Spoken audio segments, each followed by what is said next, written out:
Radio.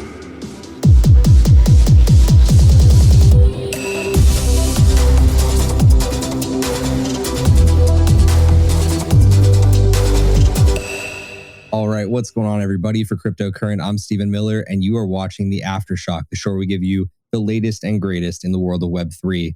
And this week on the Aftershock, we are wrapping up 2023 in style with our predictions episode.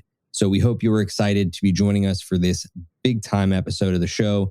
And of course, I wouldn't be doing this without my partner in crime, my co-host, Richard Carthon. Richard, how are you doing?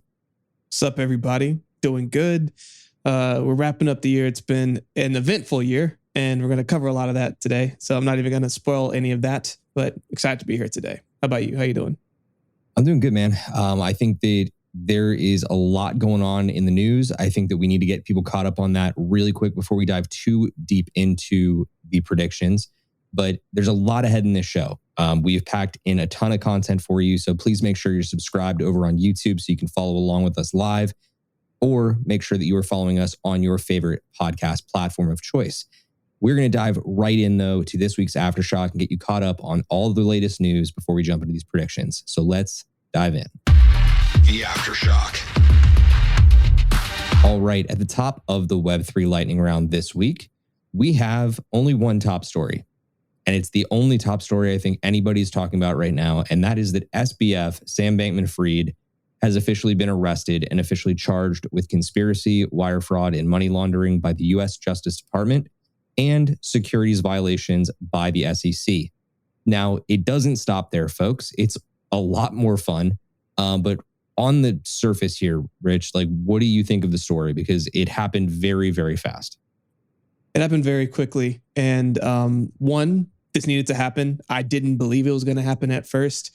But someone mentioned something a couple of days ago before this happened, and it made me go, that was a good point. A couple weeks back, if you've been listening to our Aftershocks, we covered we spoke on, I believe, how the head person, Caroline over Alameda, was spotted in New York, and we're like, what's happening? Because she fled from Hong Kong to Dubai because there's no jurisdiction. Well, she showed up in New York, and there was a picture of her at like a Starbucks or something, and was verified it was her. And we're like, well, that's dumb. Why would she be in the States? Well, we figured it out. Yeah, she got a deal. She was cutting a deal, and she was doing everything possible, probably to get Sam behind bars. And so here we are, full circle. And I know we were both pessimistic about Sam being put in jail, but he is potentially serving up to 115 years. So good luck. Yeah, good luck indeed. I do want to make sure that I make it known the statement about Ellison making a deal is not entirely corroborated at this point, but it's safe to assume that if she's back in the States, that's why she would be back in the States. So just want to make sure that part of it is out there for people. But there have been a couple other trickle-down details that have come out since. The biggest of the two other details, it's like the more important of the two, is that Canada has officially moved to ban crypto leverage and require exchanges to segregate user funds. That is no small thing, okay? Like, that is a very, very big deal that they're making those types of moves, and they're making them quickly. I do not expect the United States to move as fast as Canada is in this sense, because frankly, their government is, very, very left-leaning. Like, they don't allow like the populace to make any type of contribution towards lawmaking proposals or anything. It's just all on the lawmakers, and they do it on the fly. So I'm not surprised that they made the move quickly, but that is the two big moves that come out of it.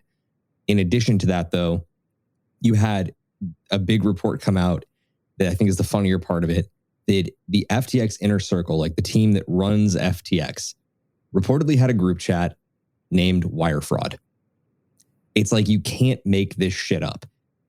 Between the two stories, obviously you want to just sit there and laugh at the latter. But Richard, would you like to speak to either of these real quick before we move the show forward? Something that I think is important that Canada's doing, and when we look at what happened on these multiple Black Swan events that happened this year between Celsius, 3 Arrows Capital, BlockFi, FTX, etc. It's all because they overlevered themselves.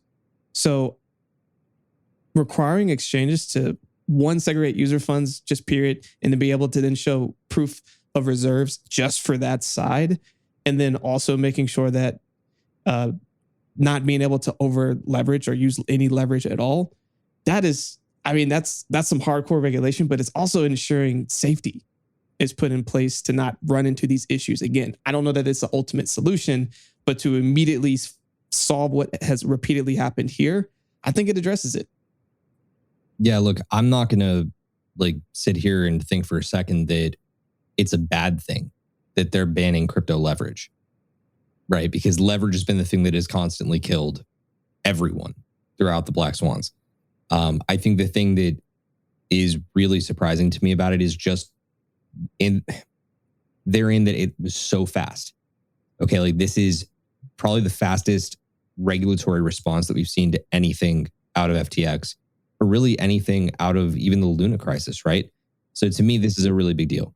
But I do want to go ahead and share one piece of very quick breaking news that is Web3 lightning round related.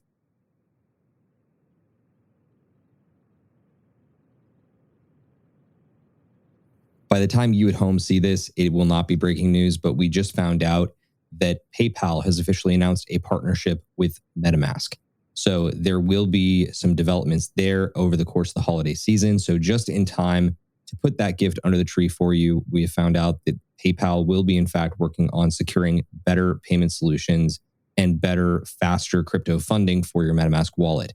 So interesting move. Oh my gosh. So with that breaking news, it makes sense why MetaMask changed policy a while back and is now starting to track a lot more. Makes a lot of sense. Yeah, there's a lot of sense to it, and I don't want to dive too deep into it, but yeah, they're trying to really push the letter of everybody, look at us. We are super compliant. There's nothing to see here. Yeah, I think that's really the cusp of it, but I also think they're going to get more bigger partnerships by pushing that narrative. It's almost like they have to. But let's go ahead into this week's edition of Last Week in the Metaverse and just steamroll through some of the big headlines for you. At the top, on December 10th, there is a new a new NFT marketplace that is just taking the world by storm. And it's called Blur. It's pitching itself as the NFT marketplace for pro traders. And the reason why I was about to say that there's a new top dog in town, it's because of this exact headline. They've officially smashed through 26,169 ETH on December 10th, which was 4.6 times more than OpenSea's volume on that date. Richard, that is no small feat. Okay, like that is an insane number.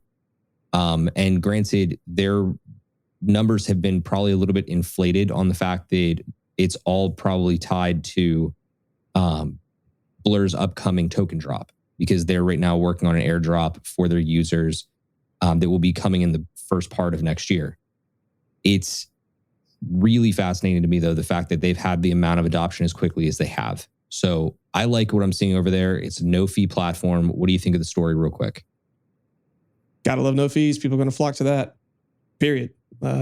It's a race to the bottom. Usually when you see stuff like this, and OpenSea's been wishy-washy with a couple of things, even we talked about royalties last week.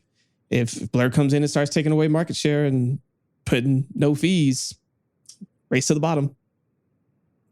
Yep. And look, if you can use Blur, one of the cool things about it is that you can also choose your fee. So if you want to actually extend them a transaction fee on your sale or on your purchase, actually, no, it's on your sale because the buyer doesn't pay whatever. If you're willing to, on the sale, give them a percentage as a transaction fee, they will in fact pay that back to you in the future by way of increasing your airdrop to some degree. So it's interesting that they're kind of like setting it to whatever level you want to. And what I think is really cool is like, this is an example they took out of the music industry, because I think it was probably 2 decades ago now, or almost 3 decades ago now, which is insane to think. But there was a band out there called Tool. And Tool was known for being pretty anti-establishment, right? Like they don't like the typical, framework that was the music industry. So what they decided to do is they decided to drop one of their records on a pay what you think we deserve type of mechanism. So you could go up to their website and pay them whatever you wanted to for that record, or you could just download it for free. So to me, this is kind of the comp. And I think that you're going to see a lot more players in the space start to take on this model, but it's going to allow them to incrementally grow their transaction fee over time without destroying the amount of market share that they ultimately capture. So I'm excited about it. I think Blur is a great option in the market, but let's head into our next story. And that is that OpenSea is now moving to support NFT drops on 6 new chains, including Binance and Polygon. Now, this is a really big deal because up until now, you've known that you can go and buy NFTs on all these different chains. But now you can also mint them across multiple chains. So it opens up a lot more doors. And to me, it's going to make onboarding a lot easier. So I'm excited to see where this one goes. But I want to, again, just pile forward because this is a very straightforward story. This one is an interesting one. Why don't you go ahead and take this one, Richard?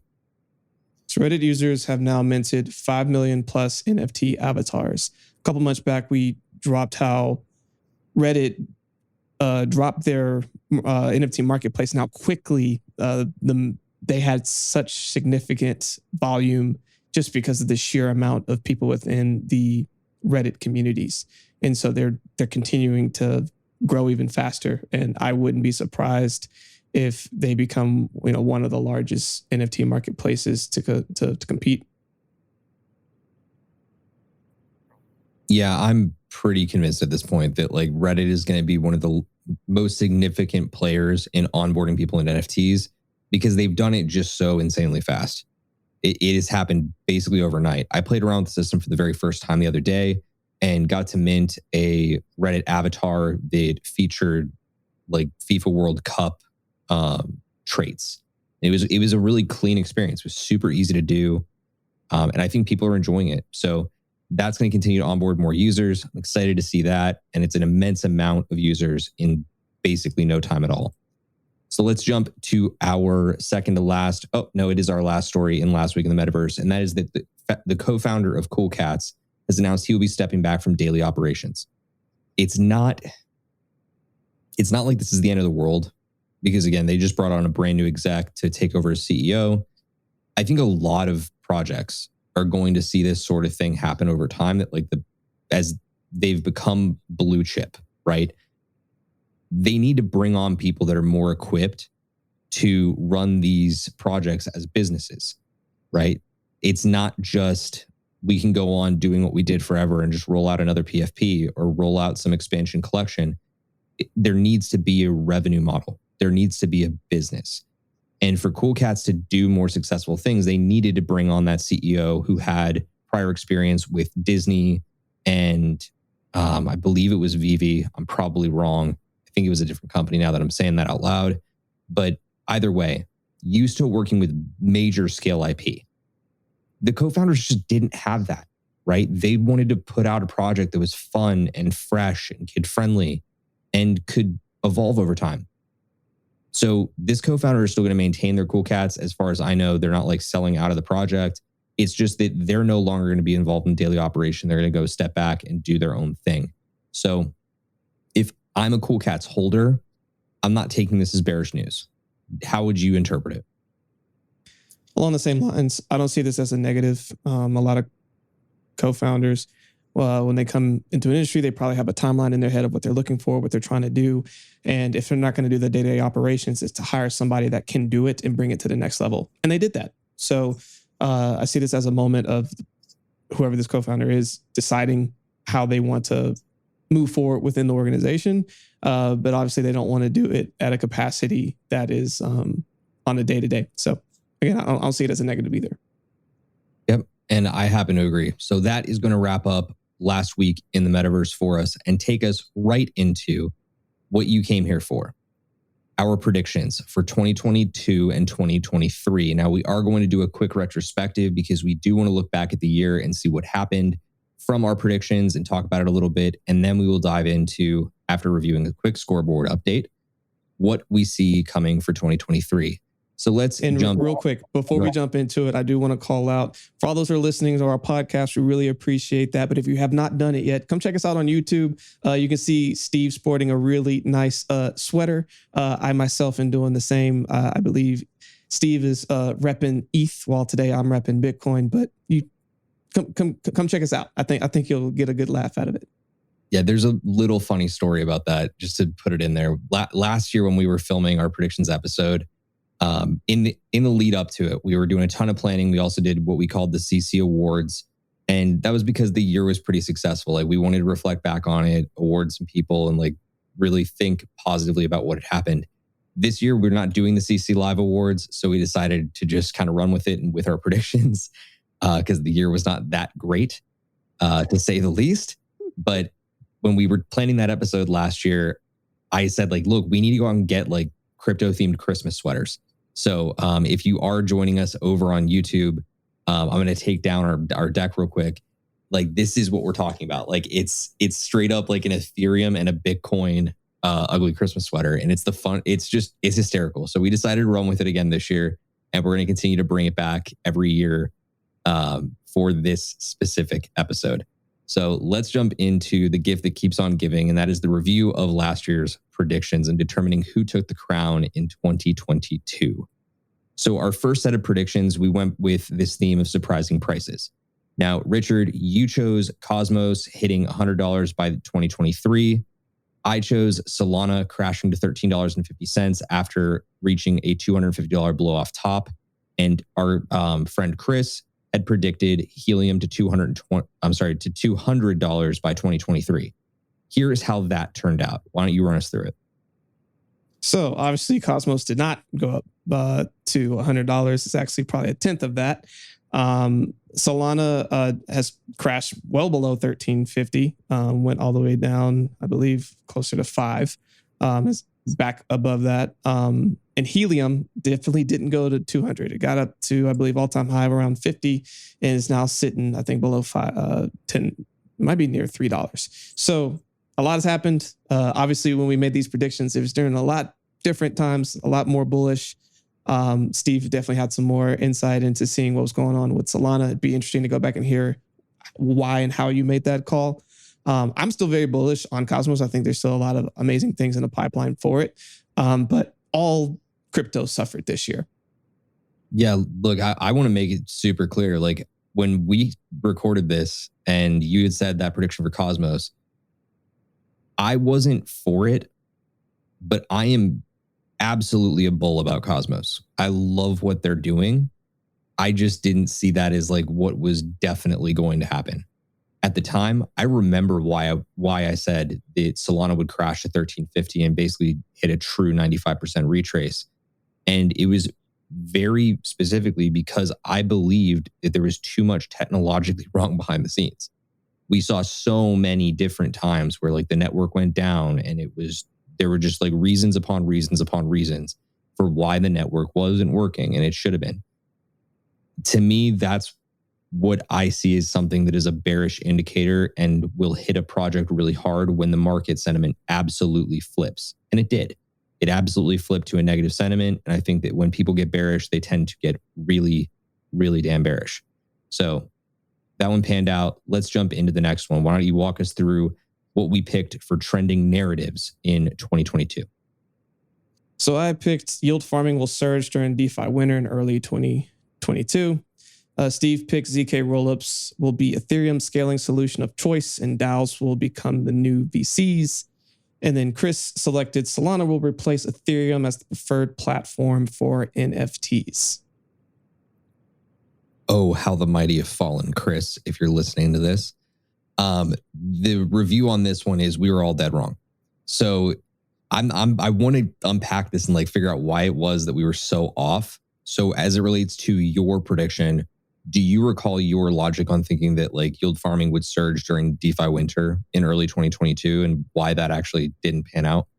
So we kind of had a disagreement on like, I think this is like halfway true. And what happened in the beginning of the year as prices started going down, people looked to different both yield farming and just DeFi plays. So looking at places where you can get higher APY and start putting your money there. So even though if the price is going down, if you're a long time hodler of it, you wanted to at least be making more of it. Now, where that quickly fell off the rails is as soon as the Terra Luna crash happened and Celsius, everything else, people said, I'm out. like started getting all their money off of all of that. And so, and with the declining market as rapidly as it did, it was harder for people to want to take on as much risk in some of these yield farming solutions. So that's why we decided, it didn't happen. How about you for the ZK rollups? The ZK rollups one was a tricky one too, because I do believe that like this is half right as well. And I think that when we look at the scoreboard, I'm pretty sure I rewarded half points to both of us on this one because I was feeling generous. But essentially we determined that in this case, like DAOs haven't really stepped up to the level of what we could call them, where we could call them the new VCs. Like I believe in the DAO investment club model completely. I think it's a really strong model that more small scale investment groups and private equity are starting to use, but it's not to the level where we can really say like DAOs are the new VCs, right? It's still all very experimental. We may have jumped the gun on that one for sure. But the half right part of it is the ZK rollups part of it. Yeah. And I think that I made an adjustment at mid-year, which we'll review at the end, that said that ZK rollups and optimistic rollups will become Ethereum's scaling solutions of choice. That part I know I hit. So we'll go ahead and carry this one forward. Chris's was easy. Solana had NFTs take off, but across NFTs, no network is going to replace Ethereum. It's just not. It's not how it's going to happen.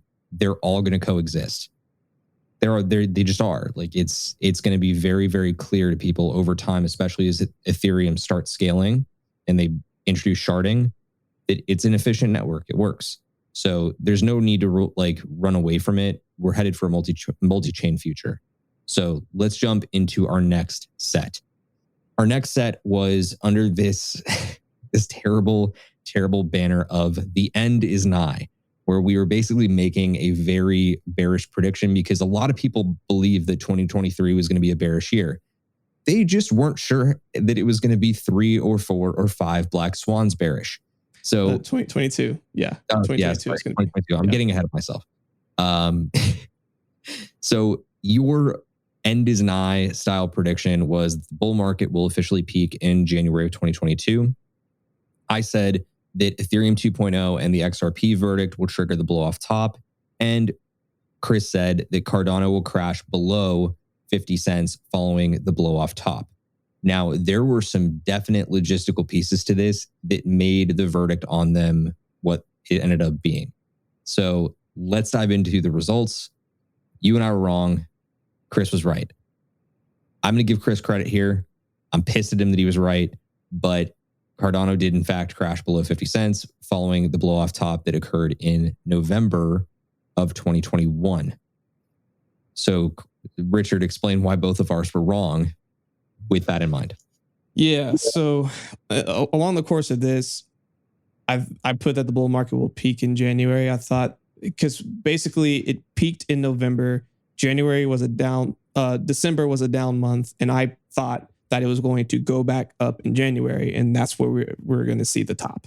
And then we're going to see a mass sell off. I was off by 2 months. Turns out November was the top. And then from November, it just went straight down month over month. So that's how I missed it.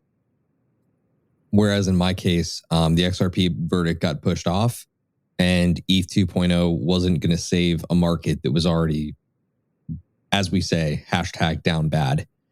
So let's jump into the next set. The next set, I believe, was our final set of predictions before we did our mid-year review. And in this, it was kind of like our biggest, boldest prediction. It was like, we're ready to go big or go home on these. Let's see what hill we're going to die on in 2022. So why don't you take us through it? So I predicted that institutions will move investments into crypto from traditional finance before the third interest rate tapering.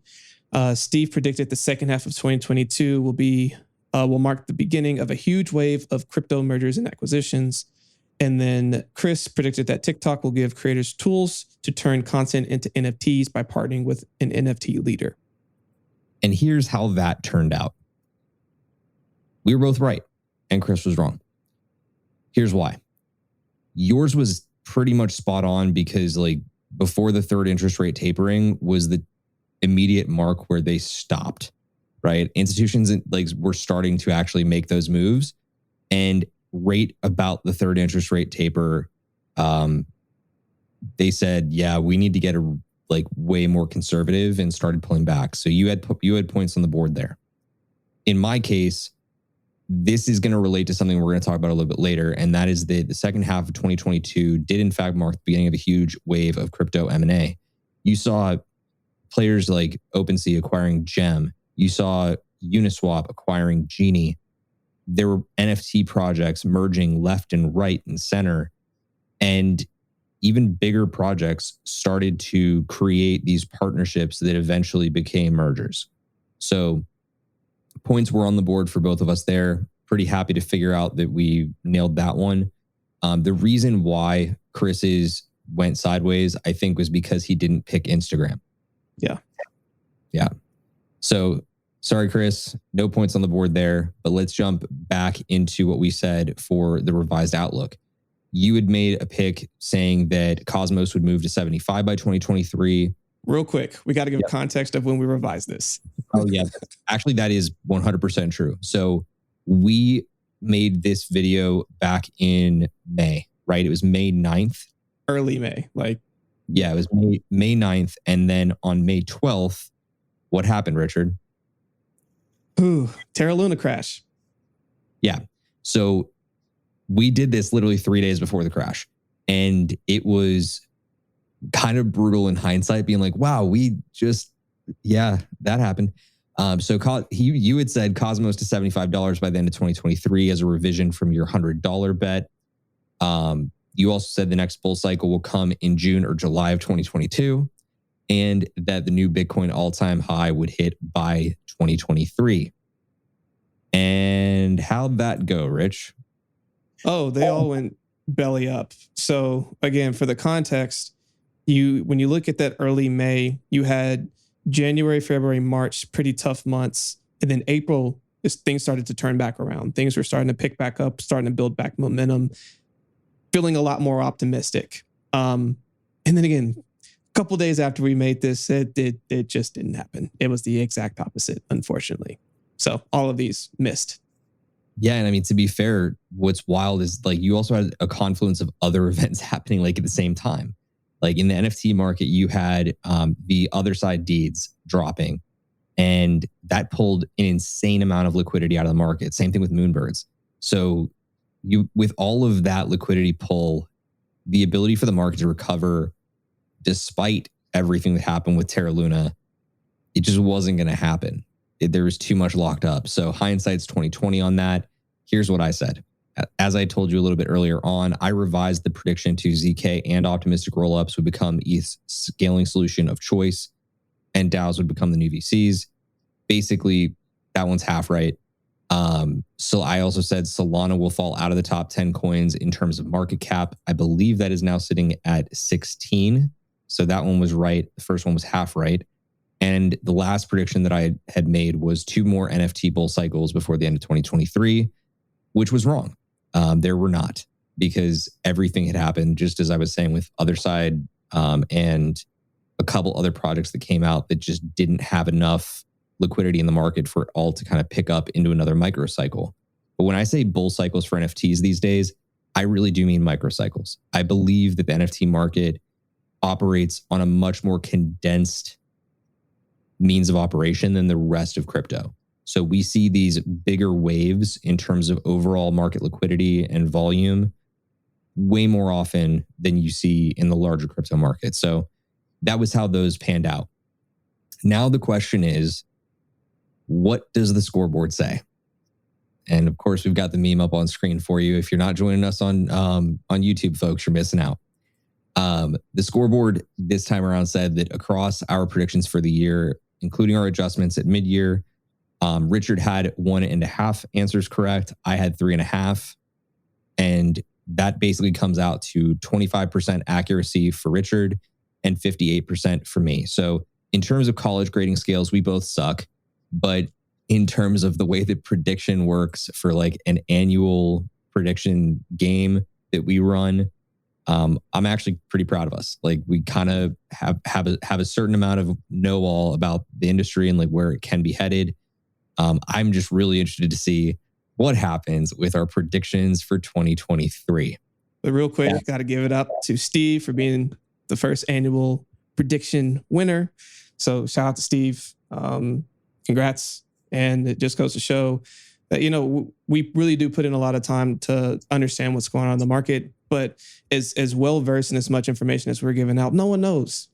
No one knows. Like even other people who are coming out here, like making a bunch of bold predictions, like this was out of 6 different types of predictions that we made. If we sat down and made 100 predictions, yeah, we're going to get quite a few right. Let's call it somewhere between like percentage wise, if it's somewhere between 20 and 40%, great. You got 40 of them right, but the other 60, like point being is that we're not trying to show that like, oh, we just have to be right about things. We're trying to give really good reasoning on why we are thinking the way that we're thinking and why we're molding, our thought around where the industry is headed, but ultimately we don't know, but we're trying to get as close as we can to it. And so the goal is hopefully year after year, we get closer and closer to that goal and we can keep educating you. So if you have ideas, you can put them in the comments, tell us why we're wrong or tell us why we're right.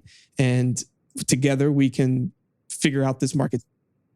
Yeah. And look, if you're feeling super generous at home, feel free to also include in the comments your thoughts on who is more accurate across the last year, us or Jim Cramer. Because I can tell you for sure it's us.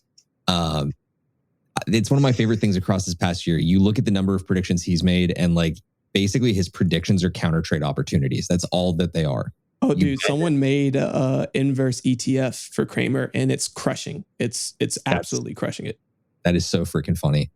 The last note that I will make on last year's prediction scoreboard is, man, I really wish that I had included some type of stipulation in our contract that said that my bonus would be somewhat contingent on my predictions rating. And if I beat you out on that. But alas, I did not. And we will go on with our predictions for 2023. Let's see if I can get that in the contract this year. So, Richard, why don't you take us through surprising prices, the return of this category? What is your prediction for this year? So my prediction for the year is Polygon Matic going to $2. So the reason why I'm going in this direction, Polygon has been going on a partnership tear this year. Regardless of it being a bear market, Polygon out here making these huge steps forward with all kinds of big major brands and bridging them into the world of Web3. They have really good tech. They're constantly innovating. They're helping to bring on devs to come and build on top of their platforms. They are providing grants for people to be incentivized to come and build on their platforms. And right now, I think the price is roughly around 90 cents. So, I mean, from here about the end of next year, we're talking about a 2x. Even if we're in extended bear, like I don't think that is out of the question, especially as more and more of these major companies and brands potentially start building on top of Matic. So that's going to be my call for the year. And my call for the year is going to be a twofer. So I'm gonna just go ahead and double down. I am picking that the Flow blockchain will move to $4 and Chain XCN will go to 15 cents. Now, I just want to make sure I'm providing the most accurate read on this as we go into the next year. But we are starting out right now with a price of 92 cents for Flow. And I believe XCN was right around 15 cents. Wait, no. Sorry, that's where I believe they're headed. Again, I'm really dead set on making sure that we're as accurate as possible on these for this year. XCN is at 3.5 cents. So my rationale here in why I believe that you can see Flow making an insane rebound and you can see Chain making effectively a 5x is because partially of their market caps, but also because of their leadership. I really do believe that Flow's blockchain is going to be a major player in the NFT world. They've already made it onto every single major exchange. They were such a long-term holdout on Coinbase, man. That was a wild ride. I thought they were going to get it listed before the end of last year. I think that was something that you and I discussed back in like 2021. And I think it took until like August or September of this year. Yeah, it took an extremely long time. And for context, for those who don't know Flow, if you've heard of like NBA Top Shot, that's one of their big things. Yeah, so they are massively connected. Their founder was the original developer behind CryptoKitties. They've done a ton in the space, and they've got a lot more in the can from what I understand. They've got a lot more partnerships with big sports leagues to deploy more products like Top Shot. I believe they already tested something with the NFL and with UFC. And Chain, I believe, is going to be a major player in business blockchains and private blockchains. So we're going to jump into the next set of predictions while my dog has his thing. Richard, why don't you take the next set? All right. So next up, we have trending narratives. So bold predictions and trending narratives.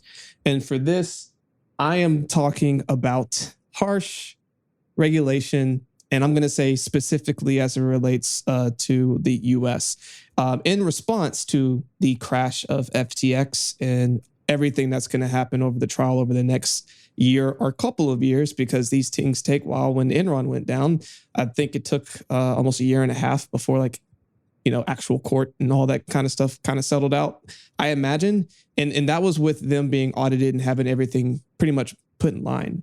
For them to go do all the due diligence, get all the proper documentations and everything else, just getting all of that could take longer.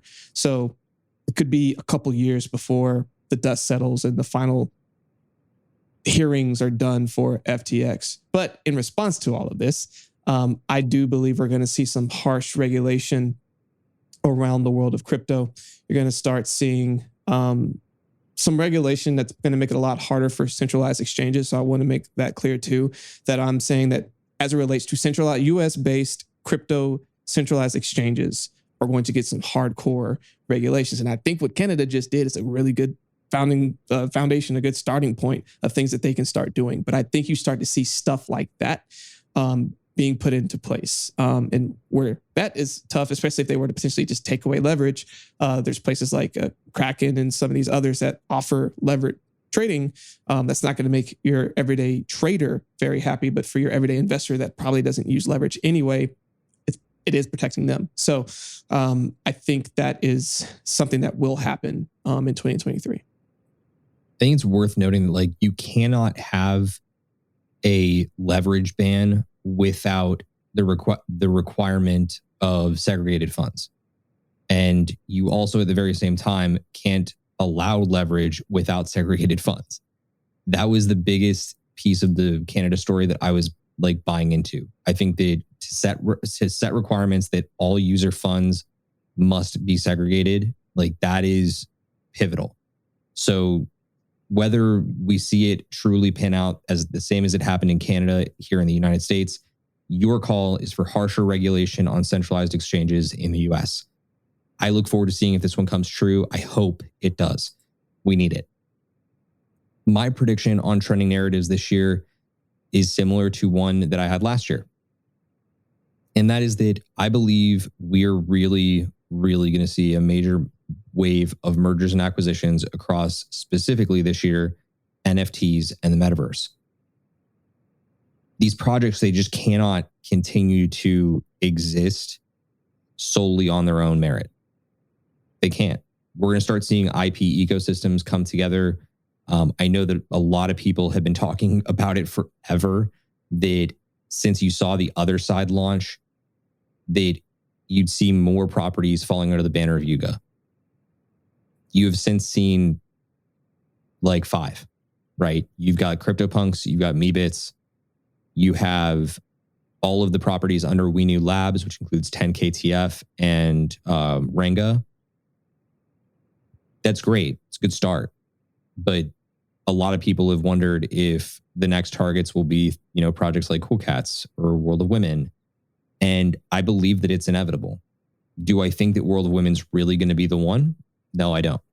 I think that World of Women is going to likely end up teaming up with another, women-based project, because a lot of the time you see those types of projects banding together, whether it's women-led or social impact-led or just kid-based, right? They have to band together because they're stronger together than they are apart. So I'm really curious to see what happens there. But we already saw a major partnership happen and a merger, an acquisition happen at the end of 2022 that we reported on in Meta Angels and Hug. And I believe that that's the same exact type of stuff that we're going to see. And we're going to see more service providers as well involved in that. So like when I talk about service providers, I'm talking about the apps, right, that are tracking software for your portfolios. You're going to see a number of those start to merge because their teams need to consolidate. Because if they want any one or two of them to really succeed and take off, they're going to need more power behind making one really phenomenal solution.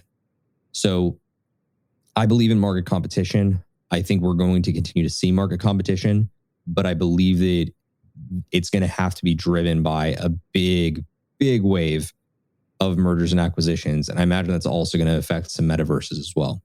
So let's jump into our bold predictions in a new category, and that is all things NFTs. You know I'm pumped up about this one. I like, if there's one thing I've learned about myself in 2022, it's that like my heart lives in the NFT world. So why don't you go ahead and share your prediction for all things NFTs? So for all things NFTs, I believe institutional investors will begin backing NFT infrastructure. So more and more of these large companies and even countries, I think we reported in the last couple of weeks how in certain countries they're trying to say that NFTs are legal, that they're property. In China, they said that they're legal property. In Malaysia, you have that they're trying to separate and put a specific thing within. It wasn't Malaysia. It was another country in Greece. It starts with an M, but I digress. That they're Hold up. Did you just say another country in Greece? Near Greece.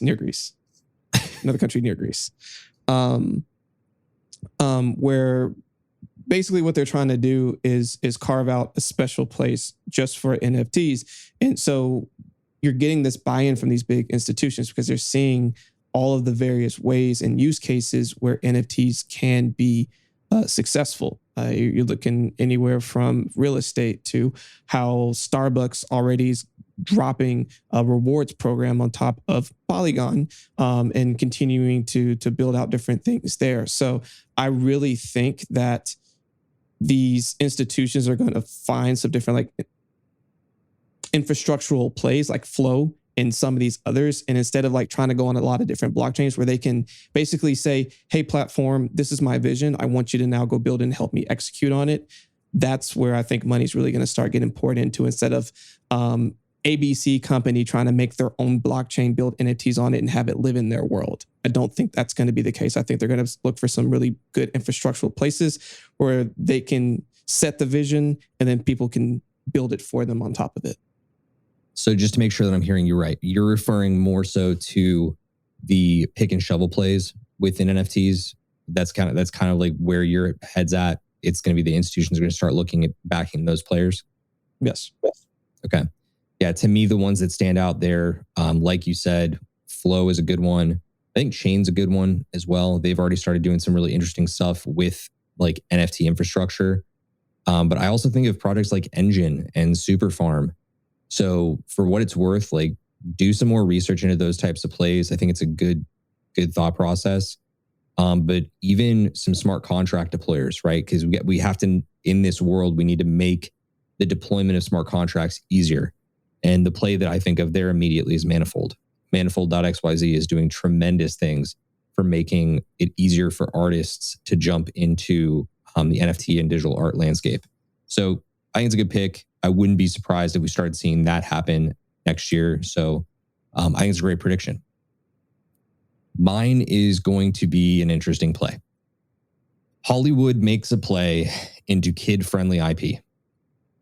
That, of course, is, given an example of Doodles and Cool Cats, and I would also, put OCM Karma in there, among others.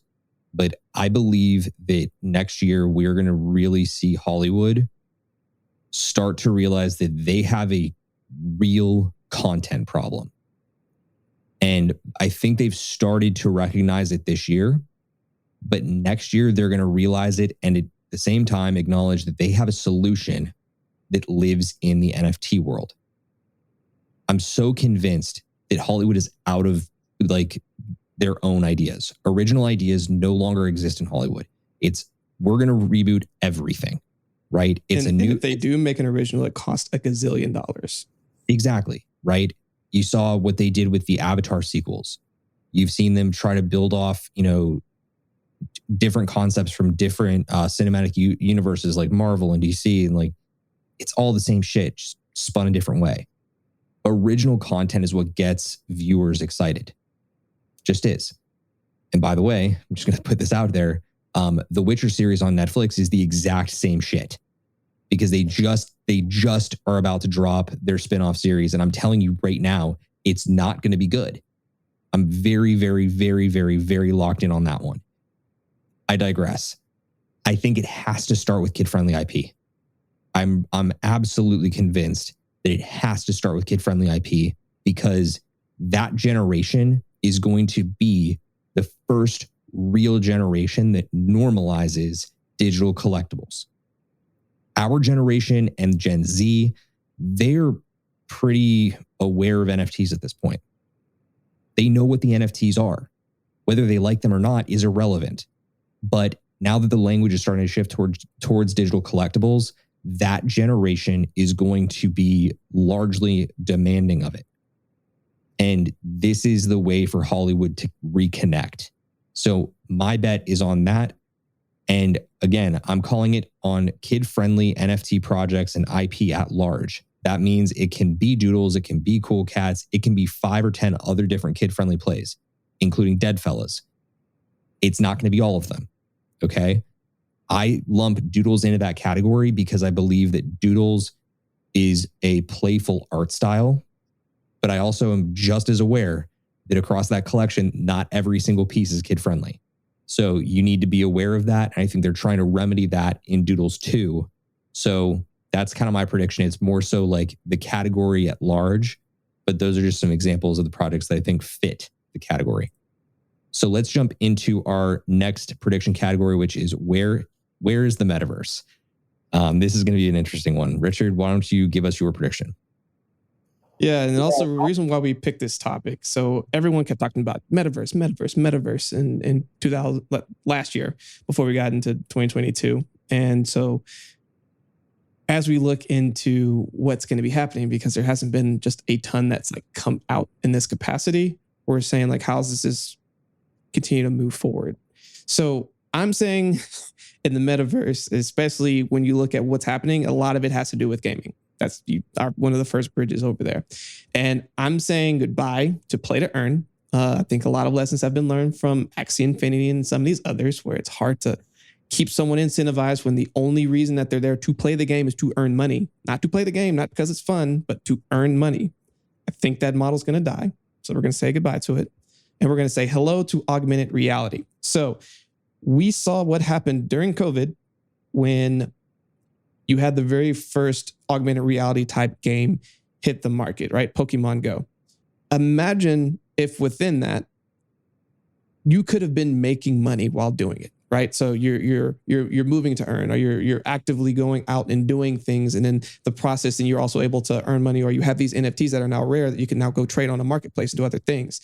I think that there's a real special place in the augmented reality world, and I think that's what's going to be that real bridge to really get people's mind wrapped around metaverse, because a lot of when people talk about the metaverse, you either have to have a really good computer and be playing it like a video game like that, or you have to have on goggles. And a lot of people, I think we're still a ways away from that being the main play. Look at Facebook, changed their name to Meta. They invested all this money into it. Still haven't gotten that far. It's going to take some time to get there.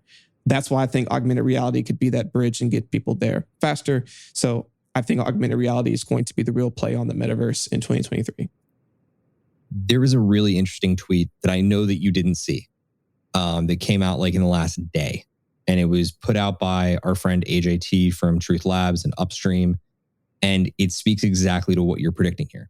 And it's not so on the nose to say that like it's going to definitively be augmented reality, but it's about bridging from the concepts that we saw in Play to Earn to a much more engaged metaverse. and like an experience that bridges between physical and digital. So I want to read this real quick because I think that you'll see where I'm coming from and why I think it's relevant. AJT said, recently I've been fascinated with upgrading NFTs by leveling them up with work, activity, etc. Think leveling up on Pokemon Go or World of Warcraft. Applying that to NFTs and allowing people to make their NFT more valuable with effort. Anyone doing anything interesting here? To me, when I think about play to earn, and the reason why I find this relevant is it's been about like what you can make from playing a game, right? The transition to augmented reality doesn't necessarily mean that you're wearing goggles and like you'll see overlaid digital things in the real world. It's just as much like the things that you do in the real world that it can affect the growth of the digital world that you also interact with. And that's why like I see games like Pokemon Go is taking off, and I would be absolutely stunned to see like in the next year that doesn't take off. I immediately said back to AJT's tweet, if you're saying that like the Illuminati pyramids are shells and shells imply that you can do more with them or improve them, that makes them dynamic, upgradable NFTs. I see what you did there. Yeah, dude, you are so on the same exact wavelength, and I love it. I think it's going to be a big play in the next year. I'm curious how far they can take it in that time. I'm going to make mine really, really easy, and I'm going to try and make it as concise as possible. You may have heard of OnCyber. OnCyber is a big Metaverse gallery software and Metaverse platform now that is supporting Punk 6529's open Metaverse concept. I believe that 2023 is going to be the year that OnCyber and the open Metaverse basically jump into the top 3 metaverses discussion, and it's going to happen fast. The fact that OnCyber was tapped by Macy's for the Macy's Thanksgiving Day parade already, to me, is like a very good indicator. But I think by the end of 2023, the open metaverse concept is going to be one of the front runners, and it's going to be one of the reasons why ultimately Facebook's Horizon platform is going to fail, because it's just going to happen really fast. It's a great platform. It's really, really intuitive. The graphics are clean. It's pretty realistic. And as soon as they actually implement avatars that are like human form factor, I think that they would be very quickly in the same realm as Sandbox and Decentraland and Wilder World. Wilder World still has a lot to prove, but they too can be among the top 3 in my opinion. So we'll see how that one shakes out over the year, but I think that's a pretty interesting bet. Okay, where's the bottom, Rich? Tell me. Where's the bottom? One of the questions that comes up a lot for us. I was like, we got to make it a topic. Let's talk about it, right? We want to talk about last year. We knew we were in a bull market, thought it was going the other way. So we had to talk about we're at the top. So of course, now we've got to do the other side of it. So where's the bottom? I think we are going to see the bottom in January. Hear me out. So between all the Black Swan events that have happened this year, when the FTX stuff happened and everything else, you saw Bitcoin go down to 15,000 and immediately go back to 17. So that tells me that when they were having to, the FTX to get liquid to do everything else, when they were having to sell some of their Bitcoin, when they're having to sell Solana, all this other stuff to try to make right on what was owed, for the price to not be really being driven down right now, that means we're getting really close to an inflection point between your hardcore Bitcoin hodlers, doesn't matter what's going on. I see this as the future. I'm never selling ever. And people who need liquidity, people who are at what point it's like, all right, if it goes below this, I just got to sell it just because I need to cover money I owe or something. Usually you have some sort of leverage on it. Otherwise, you probably wouldn't be selling it because you're selling it at a loss. So because we are pretty close to this, I think it's going to happen in Q1. I'm in between January and February, but I think that January could be that moment. And I think it's also going to be tied to what I think we're going to another event, which is the next section. So I'll reserve the rest of that thought to there, but I'll explain why I think we see that moment happen in January in a moment. I think that if there's one thing that this category says is that like you and I are very much on the same page that this is going to be something that happens in the first half of 2023. I think that the prediction that neither of us are making is how long the bear market continues from there. And I'm curious what you have to say about that really, really quick. Like, how long do you think that we're ultimately going to go sideways? I think a while, because what's different about from 18 to 20 here is that like basically 2018 was just a giant sloop down, and then 19 to 20 was basically up, down, like sideways, like doing some crevices. I think 2023 could mirror what happened in 2019. So I think we're going to be like, yeah, things might go back up a little bit, but like I think it's an extended bear before we really see the next pump going into the next Bitcoin halving. So man, I think we could easily be there for the next 12 to 18 months, which sucks to say out loud. Yeah, it's a brutal realization to have for sure. I will tell you that I think that you are probably right, though I do see a situation where we start to raise out of the sideways momentum by the end of the year.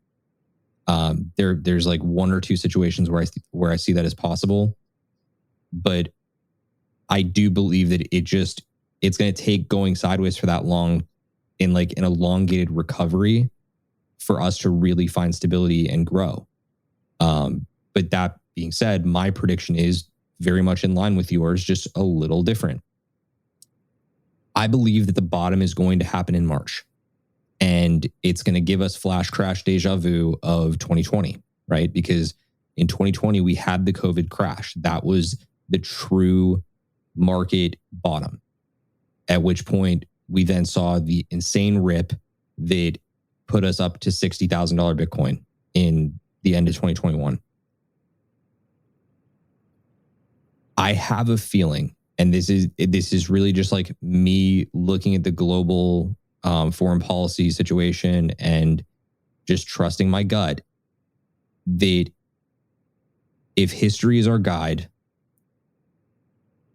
February, March, April are months where, like, typically speaking, like bad shit tends to happen in those months. I still remember back when I was in middle school, and I'm sure that you remember this because you're like in the same exact age range as me. Like, there were just like a bunch of really bad reports that started coming out, like one after the other. Just really, really bad things were happening. And then a couple years later, the same sort of stuff happened in the same part of the year. Don't know what it is. It's like things anchor around March and April. But I do genuinely believe that something is going to happen. Some type of black swan, whether it's a world event or it's something that's crypto-centric, is going to happen. And that's going to be the thing that crashes the market quickly. And that's going to ultimately settle our bottom. We will then go sideways, like you said, for a while. We'll talk about what I may or may not believe that black swan might be. But there is just as much of a chance that it's something with world powers. I don't want to speculate on that too far, but let's jump into our second to last category, which is another super depressing category. What is it with us? We have decided to attack this prediction of black swan hunting and figuring out, okay, we had so many this year. What else could happen? Like, could it really get worse? I think we both agreed, like, yeah, it could definitely get worse. So let's talk about it. What do you think is the biggest potential black swan for 2023? My black swan event is Tether collapsing. I think a lot of people in a lot of ways think that this is an inevitability. It's just like, how far can we kick this can down the road before the chickens come to roost? And Tether can't show proof of reserves. Can't do it. So at what point, when they get called out on that, does everything start to crash and burn? The USDC, which is powered by Circle has to be able to prove their proof of reserves. They're very much looked at by the United States and everything else. And I just looking at Tether doesn't really have that in place. And so if for some reason something happens at Binance or some other major exchange, and like a lot of their money sitting on Tether, and they need to sell their Tether, and the price starts to depeg, all this other kind of stuff. Imagine all the other companies and other stuff that have USDT on their books. It's going to affect a ton of people. I think that moment happens in January, just based on, unfortunately, some speculation around some things going on at Binance. Binance recently felt their audit. I think people are starting to dig deeper into that. And if for a ton of Tether got moved onto Binance the other day, they might be selling it. So again, if there was to be a Black Swan event that I could see happening and not happening later, but pretty soon, it's Tether collapsing. And if Tether collapses, it doesn't matter what's going on. I think that's when we see that flash crash down that I think everyone's still waiting on and anticipating. How far down does the whole market go? Not sure. But I think after that happens and that settles, I think that's when we start to get on the other side of it. We start to level off. And that's the story of how Richard's connection for this episode dropped. I agree with him. I think that we are going to see that exact situation play out. I think Tether collapses, and it could absolutely happen in the beginning of this next year. Let me go ahead and just say for Richard, because I'm sure that he was going to take it there, that there could also be a number of different things that pan out with the SBF case and more that we hear from behind the scenes in terms of collusion or other problems. There's just a chance, and it's a chance that we cannot ignore. So I'm going to share my prediction for 2023's Black Swan, and that is that SBF is granted an immunity deal. And sentiment in the market gets so freaking bad that we see a flash crash. And I do believe that that is exactly what is going to happen in March. It's tied to my last prediction. I just have a really gross feeling in my gut that says we are going to see some really insane stuff come out of the SBF trial. And he's only going to let that stuff come out if he's granted immunity. And he's going to drag a lot of people down with him. So again, is it a little out there that, we could see this guy who's charged with crimes that would put him in jail for up to 115 years get an immunity deal? Yeah, it's insane. It really is. But if you think about what Black Swans are insane.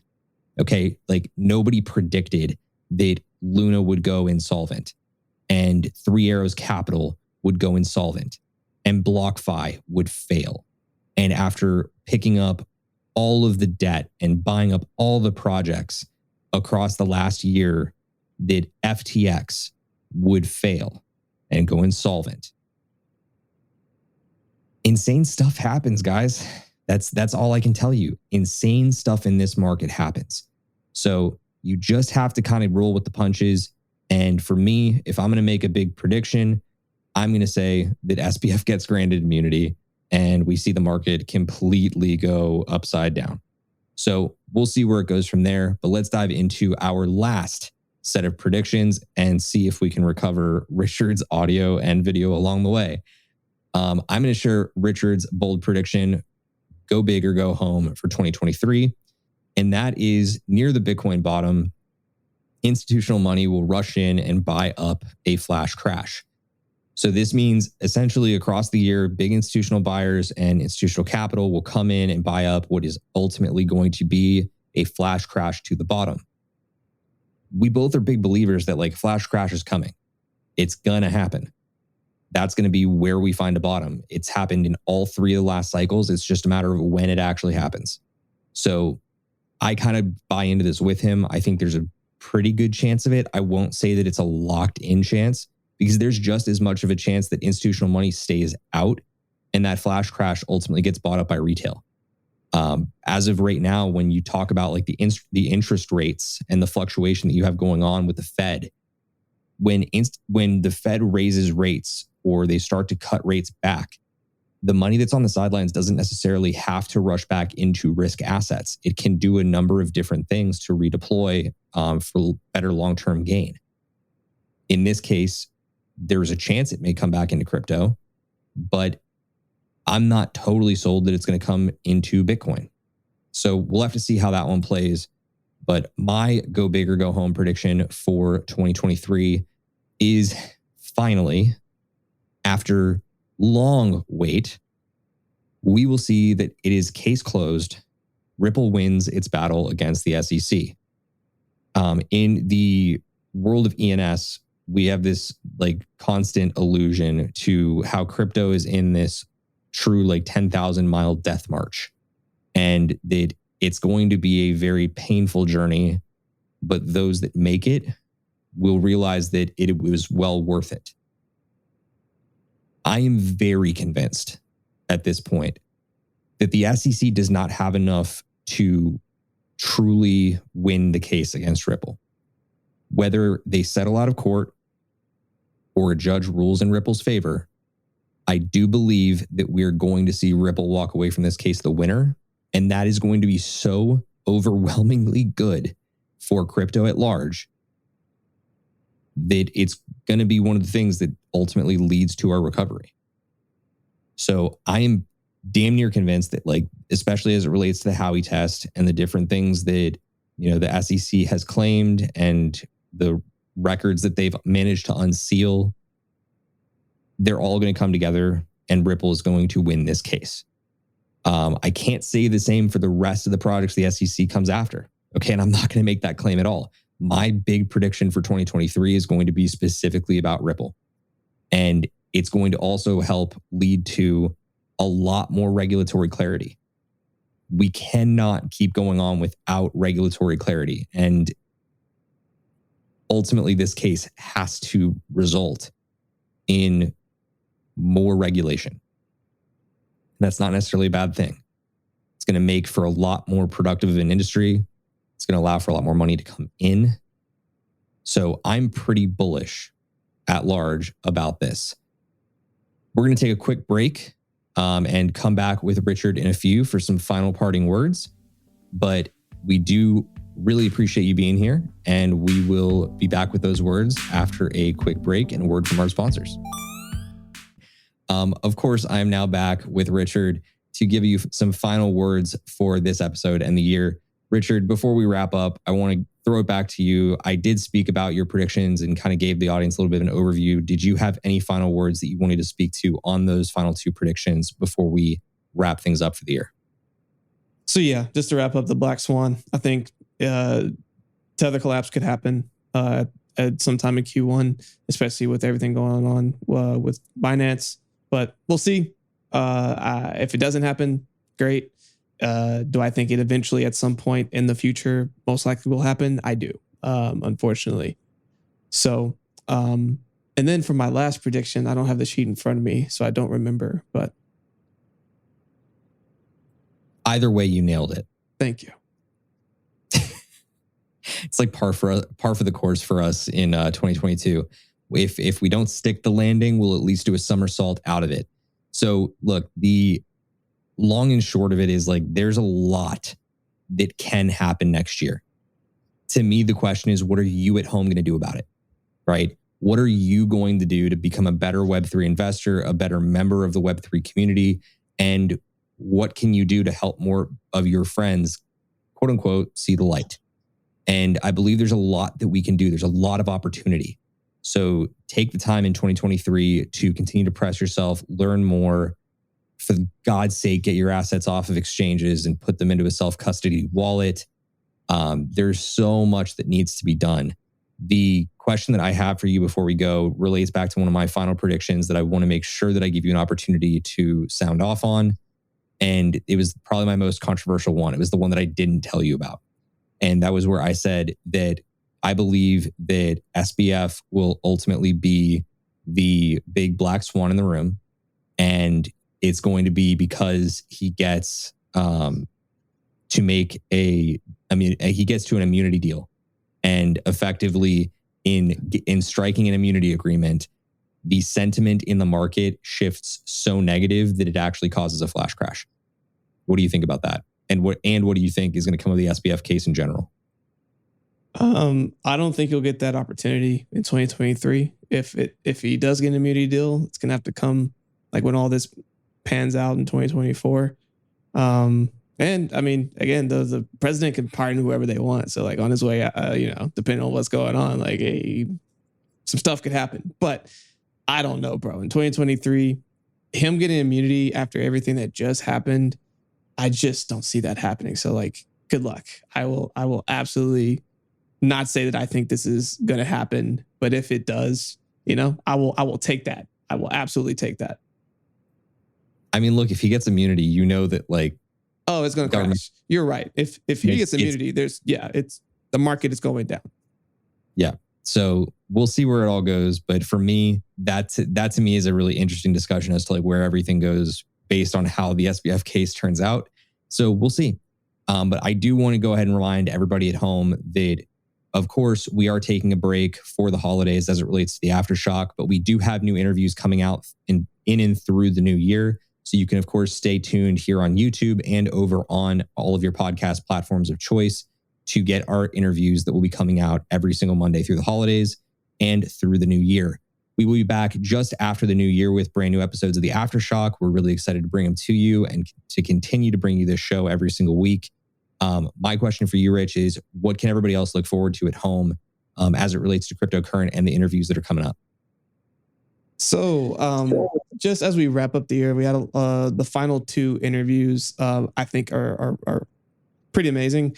Working on a lot of different elements of like where I think things are headed into the crypto market. Like one of them's with a company called Self, and Self's creating like a universal Web3 fraud prevention, which is pretty important because scammers are going to scam and they continue to do so.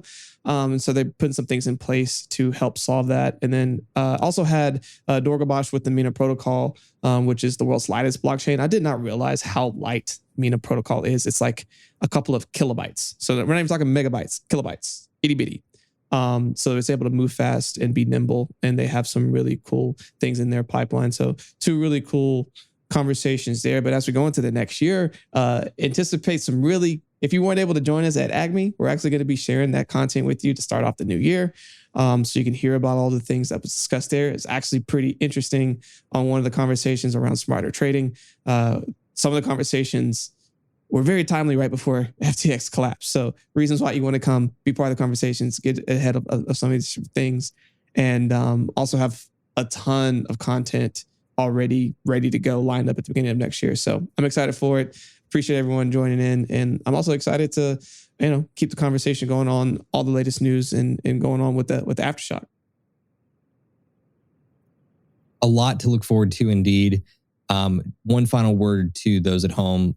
We do really truly wish that you take the time over the holidays to spend time with your family and enjoy it, because that is truly the greatest time that you can have with your family. And we will be doing a lot of that ourselves. So wishing you at home a very happy holiday, whichever holiday that is that you celebrate. And we will see you after the new year. So happy early new year to you. And we're looking forward to a big 2023. Any New Year's resolutions for you, Rich, before we go? Ooh, hadn't even gotten there yet. But the big one will be for 2023 to just stay the course. As far as just put my head down, keep learning, and do not purchase something on speculation that it could immediately go up. I mean, I'm not really doing that anyway, but I don't know. I'm kind of rambling at this point. But the main thing is definitely like keep doing extensive research on all the newer things that are happening in Web3. Well, I think it's a great resolution to end on. Mine is going to be onboard 365 new people into Web3. So we'll see if I can do it. I'm going to keep track. I'll keep a tally and let you guys know. But to those of you at home, we appreciate you. We wish you a very happy new year and a happy holidays. And until next time, we hope that you stay cryptocurrent. We'll see you then. Later. Thank you for joining us for another episode of Cryptocurrent. Cryptocurrent is a cryptocurrency and blockchain education platform that's bridging the gap between the curious newcomers who are just discovering the space and the thought leaders who are shaping its future. All opinions expressed by Richard Carthon, the Cryptocurrent team, and their guests on this show are exclusively their own opinions. This show and any other cryptocurrent production is exclusively for informational purposes.